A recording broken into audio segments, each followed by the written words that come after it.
Committee hip hip, লুয়া Madhyampara Durga Puja committee hip hip,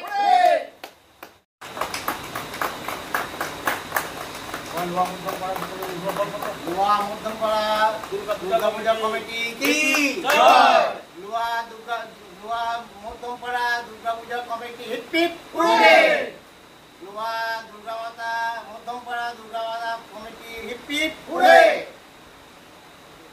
প্রজাগতা news থেকে শারদ সম্মান পেলেন, এই শারদ সম্মান পেয়ে কতটা আনন্দিত আমাদের সামনে একটু বলুন।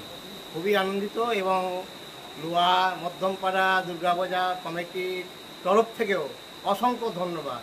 এবং আমাদের এই লুয়া মধ্যমপাড়া পূজা কমিটির 36 বছর পূর্ণ হলো, এর জন্যও প্রজাগতা নিউজকে আমি অসংখ্য ধন্যবাদ জানাই এবং আমরা চেষ্টা করব প্রতি বছর এই পুরস্কার পাওয়ার জন্য। আচ্ছা, আপনি কি আছেন এই পুজো কমিটির কি পদে? আমি প্রেসিডেন্ট আছি। আপনার নামটা বলুন। লক্ষ্মীকান্ত দে।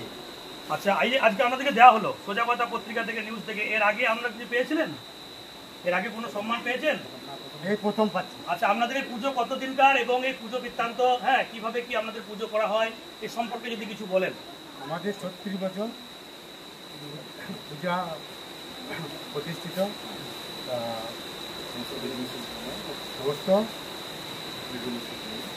বিধিনির্দেশ মেনে আমরা পূজা করছি। পূজাগতা নিউজকে আমাদের অসংখ্য ধন্যবাদ। ঠিক আছে, এই যে আজকে প্রজাগতা নিউজ থেকে শারদ সম্মান পেলে, এটা সম্পর্কে যদি কিছু আমাদের সামনে। এটা আমাদের কাছে প্রথমবার এবং আমাদের 36 বছর পুজোয় প্রথম একটা আমরা পুরস্কার পেলাম, একটা শারদ সম্মান পেলাম। আমরা খুবই গর্ববোধ করছি এবং প্রজাগতা নিউজকে আমাদের তরফ থেকে অশেষ ধন্যবাদ। আর সেই সঙ্গে মাননীয় মুখ্যমন্ত্রীকে, তার কাছেও আমাদের অসংখ্য ধন্যবাদ যে এইভাবে আমাদেরকে সাপোর্ট করার জন্য এবং আগামী দিনে আমাদের পথ চলাটাকে আরও সহজ করে দেওয়ার জন্য। নামটা কি? আমার নাম কৌশিক। ধন্যবাদ।